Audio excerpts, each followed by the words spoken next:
네, 세상에서 가장 불쌍한 사람이 과연 누구일까 할 때에 아마도 하나님께 쓰임받다가 버림받은 사람이 그러하지 않을까라는 생각을 합니다. 영국 속담에 그런 이야기가 있다 그러더라고요. 왕의 밥그릇도 깨지면 강아지 밥그릇이 된다. 예, 그렇죠. 아무리 귀하게 사용되어지고 귀하게 대접을 받았다 할지라도요. 버림받아지면 이제 그렇죠. 그 가치가 아주 없는 어떤 그러한 것이 되어진다 하는 이야기예요. 우리가 성경을 바라보게 되어지면 사울 왕이 등장을 하죠. 이 사울 왕이 하나님께 얼마나 귀하게 쓰임을 받습니까? 이스라엘의 초대 왕이 되어져가지고 하나님께 아주 귀하게 쓰임을 받죠. 근데 그 사울 왕이요, 말씀을 따르지 아니하고 마음 가운데 교만이 들어와서 하나님을 순종하지 아니하니 하나님께서 그를 버리시는 어떤 그러한 모습을 바라볼 수가 있는 것이죠. 바라기는 우리 사랑하는 모든 성도님들, 한 사람도 믿음에서 말씀에서 떠나는 사람이 없기를 간절히 원합니다. 여러분이 지금 하나님께 이렇게 하나님을 붙잡고 하나님과 함께 하듯이 끝까지 정말 하나님 나라에 가는 그날에 이르기까지 언제나 하나님 꼭 붙잡으시고 하나님과 함께 나아갈 수 있는 믿음의 길을 걸어가는 우리 모든 성도님들이 되실 수 있기를 축원합니다. 자, 그리고 나서 이제 이 사울의 뒤를 이어서 이제 이스라엘의 2대 왕이 세워지게 되어지죠. 바로 다윗입니다. 이 다윗은요, 성경에서 나오는 그 많은 사람들 가운데에 가장 하나님께 사랑을 받은 사람, 인정을 받은 사람. 그래서 구약에요, 이 다윗에 대한 어떤 표현이 언급이 800번이 나온다 그러고요. 또 신약에서도 60번에 걸쳐서 다윗에 대한 표현이 나온다 그래요. 또 심지어 사도행전 13장 22절 말씀해 보면 내가 이새의 아들 다윗을 만나니 내 마음에 맞는 사람이라 내 뜻을 다 이루리라. 하나님께서 뜻하신 것을 이 다윗을 통해서 다 이루리라 하실 만큼 하나님께서 그를 사랑하셨고 그를 인정하여 주셨습니다. 자, 그런 어떤 하나님께 귀하게 쓰임받은 이 다윗, 오늘 본문은 그 다윗이 이제 기름 부음을 받는 어떤 그러한 사건을 표현해주고 있는데요. 오늘 이 사건을 바라보면서 그렇다면 과연 하나님께서는 이 다윗이 어떠했길래 이 어떤 다윗과 같은 그러한 자를 사용하시는가 하는 것을 우리가 함께 살펴보면서 함께 은혜를 나누어 보기를 바랍니다.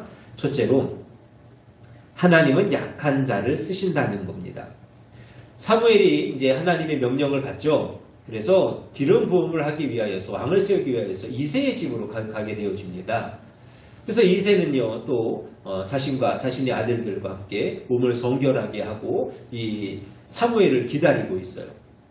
자, 그러한 가운데에 7 아들과 함께 이 사무엘을 기다리고 있고 또 사무엘은 그들 가운데에 하나님께서 기름 부음을 원하시는 자가 있는 줄로 알고 그 가운데 기름 부음을 준비를 하고 있는 것이죠. 그런데 하나님께서 그 7 아들이 다 지나가기까지 한 사람도 원하지를 않는 것이죠. 이 가운데 없다라고 말씀을 하시는 거예요. 그때에 사무엘이 묻죠. 한 사람이 더 있냐? 아들이 더 있냐? 그랬더니 저기 양을 치는 자가 있습니다. 그럼 그 아이도 데려와라. 그럴 때에 다윗이 사무엘 앞에 서게 되어졌고 그때 하나님의 말씀이 임하시죠. 이가 그니 그에게 기름을 부으라 하는 말씀을 주시는 것을 바라봅니다. 여러분, 여기서 다윗을 표현하는 가운데에 막내라는 표현을 해요. 막내라고 이야기하는 것은요, 이 다윗이 말 그대로 형제간에 있어서 서열상 막내라는 이야기예요. 근데 단순히 그 막내를 이야기하는 것은 아니고요. 그가 가장 약했다라고 하는 이야기죠. 그러면 사무엘이 지금 우리 집에 온다 그래요. 이새의 집에 온다라고 그래요. 그럼 그냥 오는 것도 아니고 뭔가 큰 뜻을 가지고 온다 그래요. 그럼 준비를 해야 되지 않겠습니까? 그럼 이제 첫째 아들부터 보는 거예요. 첫째를 보고 둘째를 보고 막 하나씩 바라보다가 마지막 이 다윗에까지 가서 바라보니까 왠지 다윗은 다른 형제들보다 뭔가 좀 부족한 것 같아요. 뭔가 좀 아쉬울 것 같아요. 그래 이새의 마음에 야 어차피 지금 이 사무엘이 원하는 거는 너 아니고 너보다 더 잘난 형들 첫째부터 7째 그 안에서 이루어질 것 같으니 너는 그냥 저기 들에 나가서 양이나 치고 있어라. 누군가는 양도 쳐야지. 제일 안 될 것 같은 네가 가서 그 양을 치는 것이 어떻겠냐라는 어떤 그러한 마음에 이 다윗을 양을 치러 보내노라 하는 거죠. 그러나 하나님께서는 어떻게 하십니까? 가장 약한 것으로 여겨지는 그 다윗을 가장 강하고 가장 크고 또 아름답게 사용하시더라 하는 것입니다. 사도행전 4장 11절 말씀에 보면 이런 말씀이 있어요. 이 예수는 너희 건축자들의 버린 돌로서 집 모퉁이의 머릿돌이 되었느니라. 베드로가 하는 이야기입니다. 베드로가 그 당시에 이스라엘 종교 지도자들 향해서 하는 이야기예요. 너희가 예수를 바라볼 때에 마치 아무 쓸모없는 버린 돌과 같이 여겨서 그를 버렸으나 하나님께서는 그를 들어서 집에 어떠한 모퉁이 돌로서 그를 높이셨노라 하는 어떠한 그러한 이야기죠. 여러분 모퉁이 돌 이것은요 가장 중요한 돌이라고 이야기를 해요. 머릿돌이라고도 이야기하죠. 건축을 하는 데 있어서요 이 머릿돌 모퉁이 돌만큼요 가장 귀한 것이 없다 그래요. 왜냐하면 그것이 기준이 되거든요.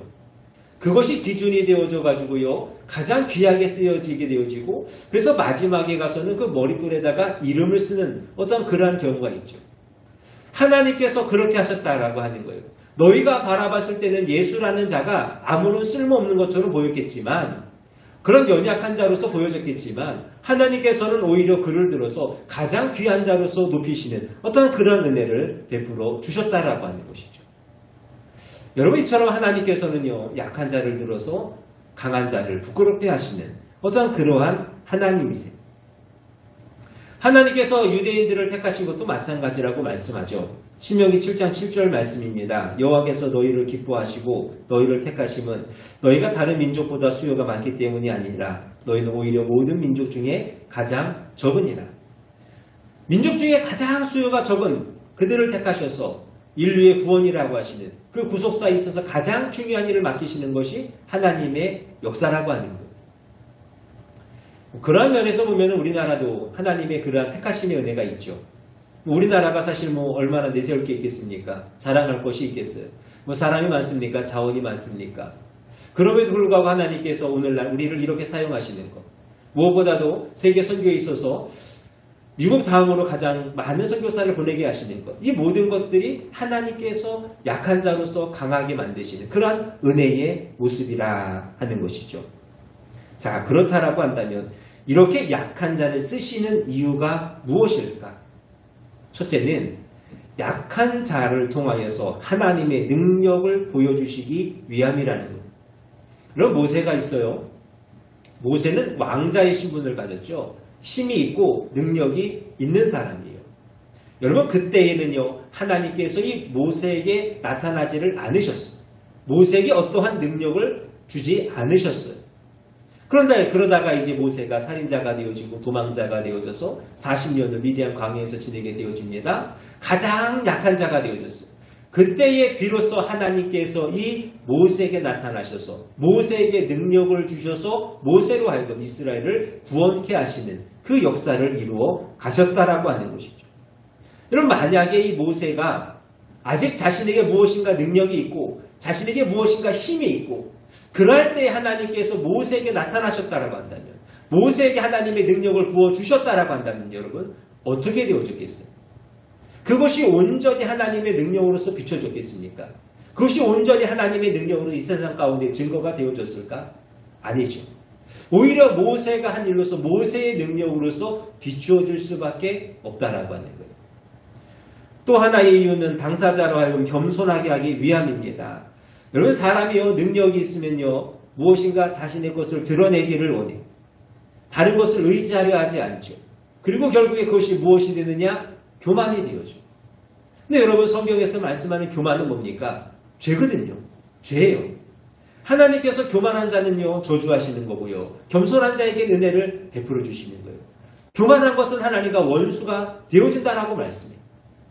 어떤 이러한 모습 속에서 하나님께서는요 약한 자를 사용하신다 하는 거예요. 사랑하는 여러분, 우리의 삶에 약하지 않은 것이 어디 있겠습니까? 여러분 약함이라고 하는 것이 단지 우리의 육신이 약한 것을 이야기하는 것이 아니잖아요. 약함이라고 하는 거. 뭐 여러분 건강일 수도 있어요. 물질도 되어줄 수 있습니다. 또 아니면 내 주변에 있는 상황이 되어질 수도 있고요. 또 꿈과 비전을 향한 어떤 그러한 마음일 수도 있어요. 이 모양 저 모양 우리 가운데 얼마나 약한 것이 많이 있습니까? 요즘에 이렇게 가만히 이야기를 듣고 또 이렇게 가만히 보고 있으면 마음이 조금 아픈 것 같아요. 자꾸 아프신 분들이 많아지는 것 같아요. 예. 뭐 연세가 되시면 1년 1년이 다르다 그러시는데 1년 1년이 정말 다르신 것 같아요. 어떠한 이러한 연약함의 모습들, 약함의 모습들 바라보시면서 내가 그것 때문에 마음 아파하고 염려하고 근심하고 계시지는 않으십니까? 아니면 내가 조금 더 나았더라면, 내가 더 좋았더라면 하는 그런 마음 가운데의 아쉬움과 실망의 모습을 갖고 계시지는 않습니까? 여러분 그러할 때에 약한 자를 강하게 하시고 약한 자로 아름답게 사용하시는 그 하나님을 의지할 수 있기를 간절히 원합니다. 여러분 내 능력으로 살아가는 것 아니잖아요. 내 능력으로 발버둥 치는 것 아니잖아요. 하나님이 나를 붙잡아 주셔서 하나님이 내게 능력을 주셔서 우리는 그 능력으로 그 은혜로 살아가는 소망을 품고 살아갈 수 있어요. 내가 연약하기 때문에 하나님께서 내 삶 가운데에 더 크신 능력으로서 행하여 주실 줄로 믿습니다. 내가 연약하기 때문에 하나님께서 나를 겸손하게 하여 주셔서 더욱 하나님을 의지하게 하여 주실 줄로 믿습니다. 이 하나님을 날마다 고백하며 나아갈 수 있는 저와 여러분들이 꼭 되시기를 바랍니다. 두 번째로 성실한 자를 쓰신다는 거예요. 사무엘이 이세의 7 아들 중에서 찾지를 못하죠. 그때 이야기합니다. 내 아들이 다 여기 있느냐? 이세가 대답합니다. 아직 막내가 남았는데 그가 양을 지키나이다. 지금 그가 양을 지키나이다 라고 이렇게 이야기하고 있어요. 그럼 다윗도요, 이 사무엘이 어떤 사람인 줄 알아요.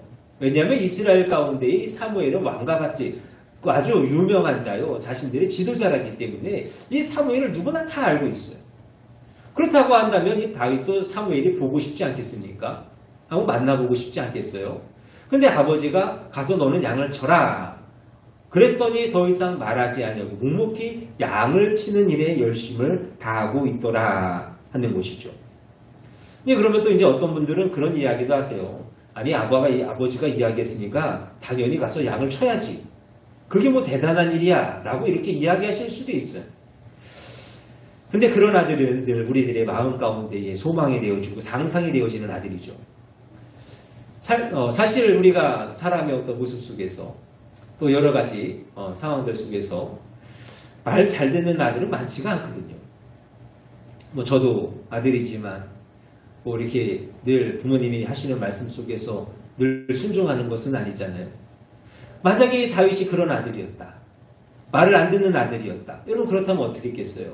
야, 너 가서 양 쳐라. 싫은데요? 저 안 갈 건데요? 그래도 가라. 그럼 가서 양을 치겠습니까?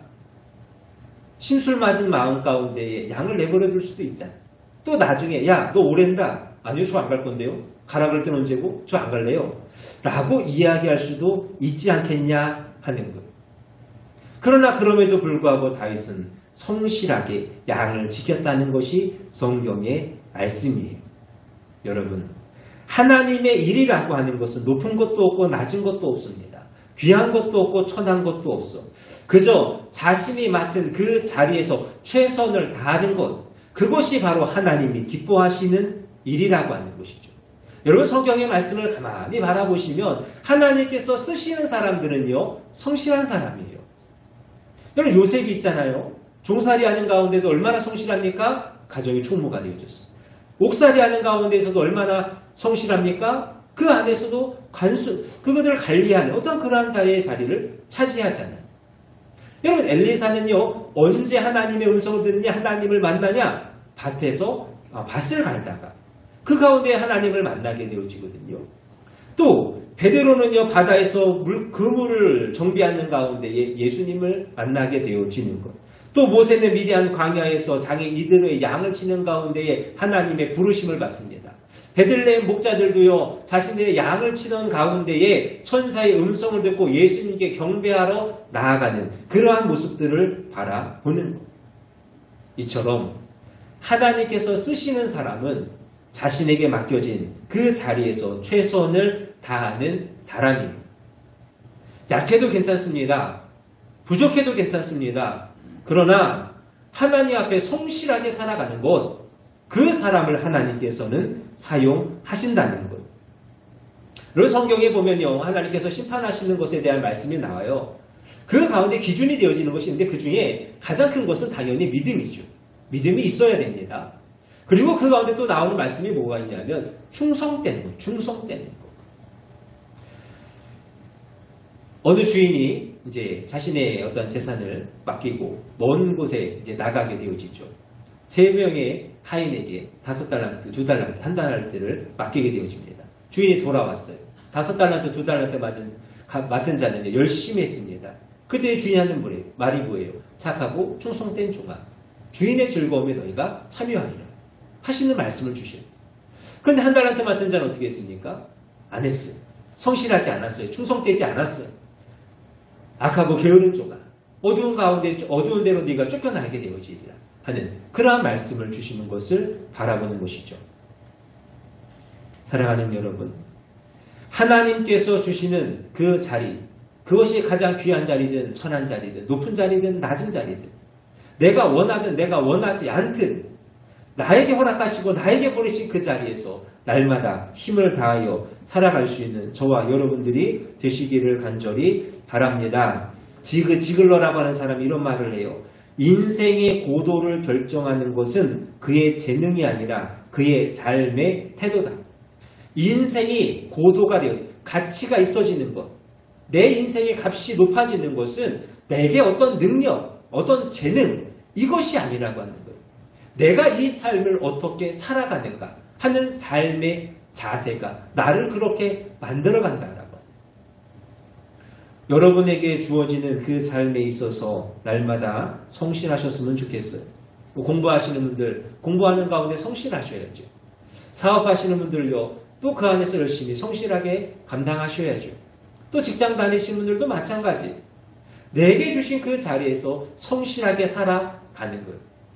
그 자리가 여러분이 하나님을 만나는 자리예요. 그 자리가 하나님께 영광 돌리는 자리가 되어지는 줄로 믿습니다. 그러니 여러분 날마다 성실하셔서 하나님 앞에서 성실하셔서 하나님께 귀하게 쓰임받을 수 있기를 간절히 바랍니다. 그리고 마지막으로 중심이 하나님과 맞는 사람이에요. 사람은 외모를 바라본다 하죠. 그러나 하나님께서는 중심을 바라보시는 거예요. 첫째 아들이 지나갑니다. 바라봤더니 괜찮아요. 뭔가 왕이 되어지면 좋을 것 같아요. 그래서 기름을 부으려 했더니 하나님이 말씀하시죠. 그가 아니라 7절 말씀이에요. 그의 용모와 키를 보지 말라. 내가 이 그를 버려놓으라. 내가 보는 것은 사람과 같지 아니하니 사람은 외모를 보거니와 나 여호와는 중심을 보느니라. 외모는 어떨지 모르겠지만 그 중심이 하나님과 일치되어지지 않았다고 하는 거예요. 반면에 다윗은 어떻습니까? 그 마음의 중심을 바라보니 하나님과 맞는 거예요. 일치가 되어지는 것입니다. 그렇게 하나님께서 그를 사용하셨다고 하는 거예요. 몇 년 전의 기사인데요. 중국에서 있었던 일이에요. 13세 소녀가 이런 말을 합니다. 나는 하나님이 만든 추녀였다. 그 이야기를 하면서요. 16세가 되기까지, 3년의 시간이 지나기까지요. 100번의 성형수술을 했다 그래요. 사람이 살아갈 수 있을까? 100번을 한다면 대체 어디까지 고쳐야 될까? 우리나라에서도 예전에 몇 년 전에 그런 프로그램이 있었잖아요. 이제 사람들을 이제 선정해서 그 가운데 3명을 이제 선정을 하는 거예요. 그래서 이렇게 성형수술부터 시작해가지고 이것저것 다 관리해주고 해가지고 사람을 변화시켜주는 어떤 그런 프로그램이 있었거든요. 그때요 1200명이나 지원하는 어떤 그러한 일이 있었다는 거죠. 요즘 시대가 그렇다라고 하는 거예요. 보여지는 것, 외적인 것, 외모에 관한 것, 그것에 너무 많은 관심을 두고 있다고 하는 거죠. 그것이 마치 전부인 것 같아. 그러나 하나님이 하시는 말씀은 뭐냐? 너희의 단장은 머리를 꾸미고 금을 차고 아름다운 옷을 입는 외모로 하지 말고 오직 마음에 숨은 사람을 온유하고 안정한 심령에 썩지 아니할 것으로 하라. 이는 하나님 앞에 값진 것이니라. 여러분 헷갈리시면 안 돼요. 우리가 이 땅에서 살아간다라고 해서 우리도 똑같이 그들과 같이 헷갈리면 안 돼요. 이왕이면 다홍치마도 괜찮다. 여러분 그런 말도 할 수 있어요. 그러나 무엇보다도 중요한 것은 뭐냐? 그 사람의 중심인 것을 결코 놓쳐서는 안 된다는 것입니다. 여러분 오늘 저와 여러분들의 마음에 그 관심이 어디에 있는지, 오늘 우리는 과연 내 외적인 것에 마음을 두고 있는지 아니면 내 중심에 관심을 두고 있는지. 여기서 중심이라고 하는 것은 여러분 믿음이에요. 내 안에 과연 믿음이 어떠한가 하는 것.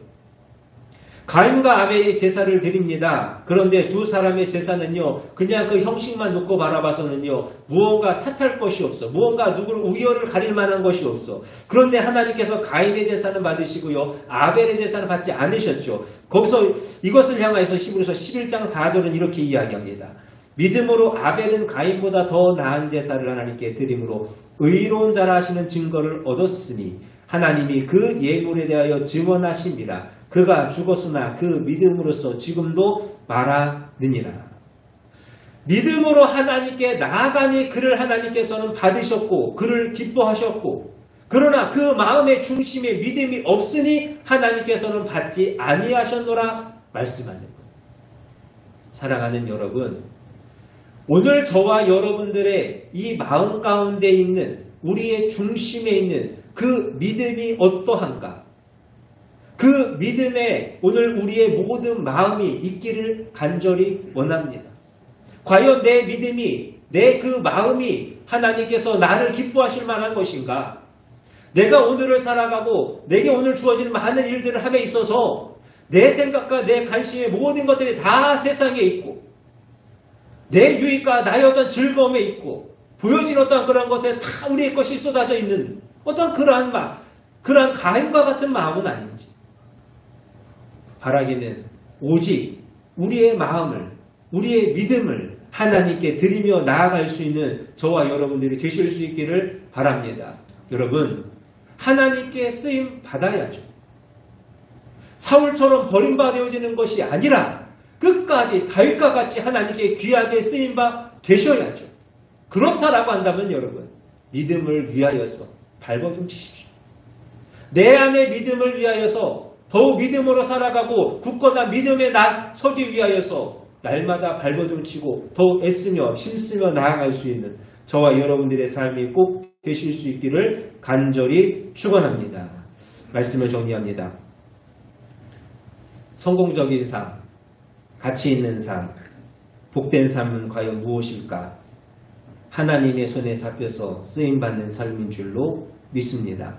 다윗처럼 그렇게 하나님께 붙잡히셔서 하나님께 귀하게 쓰임받는 저와 여러분들이 다 되시기를 바랍니다. 여러분, 약하더라도 괜찮습니다. 하나님의 능력이 저와 여러분에게 함께 하실 것이요, 우리는 그 하나님을 바라보며 기대하며 우리에게 주어진 그 자리에서 성실히 살아가고 또 그 하나님을 향하여서 마음의 중심을 믿음으로써 채워 나아가는 그 일에 힘을 쓸 수 있는 저와 여러분들이 되시기를 바랍니다. 그리하여 우리 모두 하나님께서 기뻐하시는 일꾼으로 쓰여지기를 주님의 이름으로 축원합니다. 기도하겠습니다.